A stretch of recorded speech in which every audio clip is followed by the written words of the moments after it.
thinking about making a video on my running goals for 2021, which sounds a bit weird as it's definitely going to be the worst running year of my life. But I think it could be interesting to verbalize my expectations for these last weeks of pregnancy, and more importantly about getting back to running later this year. Like, how will that process play out? When will I be able to complete a normal 1 hour run again? Will it be possible to run some races at the end of the year?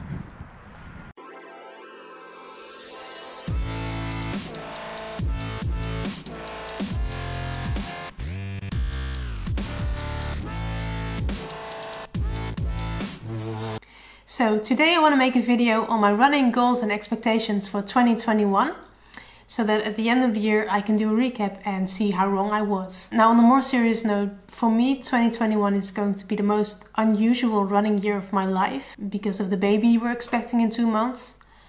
And it's really strange for me not to have any sort of sporting goals for the year. I usually do have at least a vague plan of running a PB on the 5K or getting some more long runs in and focusing on a few half marathons. And I noticed that I kind of need that to stay motivated, so I decided to set some goals anyway. Now, that will not be easy, because I honestly have no idea what to expect from my body after giving birth. In fact, I don't even know what's in store for me in the next few weeks. First run of 2021 for me, and this is what 32 weeks pregnant sounds like. I don't normally breathe like this, and best part is I know it's only getting worse each week. Oh man.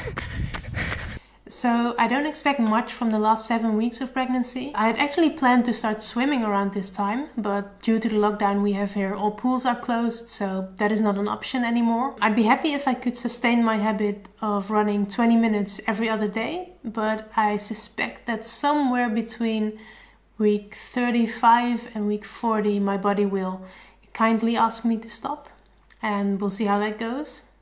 Then, after giving birth, most doctors recommend waiting 12 weeks before taking up running again, which means that in early June I can gradually start building up.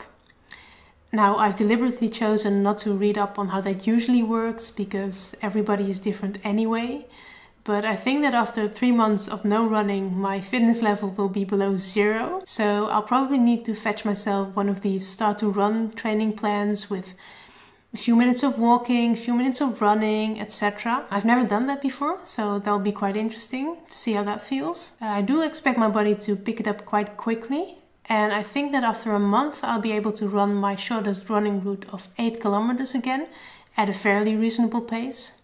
And maybe a week or 2 after that I'll rejoin my running team on the track, even though I'll still be running the intervals a lot slower than usual. And I just hope that I will not have a lot of pelvic pain during these months. Then at the end of the summer we have a local circuit starting in August going all the way to the end of September. And these are relatively short races, all in between 5 and 8K, and very informal. And I hope that these will be my first races postpartum. That will be 6 months after giving birth and 3 months after taking up running again. So I think I can expect a somewhat reasonable pace by that time.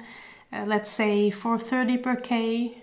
After that, I guess my next big goal will be a well-known Dutch race in mid-November, the Zeven Heuvelenloop, 7 Hills Run, which is 15K. And I might even be able to go for a PB, as it will be more than 5 months after taking up running again. And then in December I hope to be fully back at my former fitness level. Now, I do realize that this may sound a bit too ambitious, but I'm young and overconfident, so why not? So in the end my goals are twofold: participating in the local circuit in August, September, and being fully back at the end of the year. I will be making videos about the whole operation, so if you're interested in following that process, subscribe to my channel and I'll see you next week.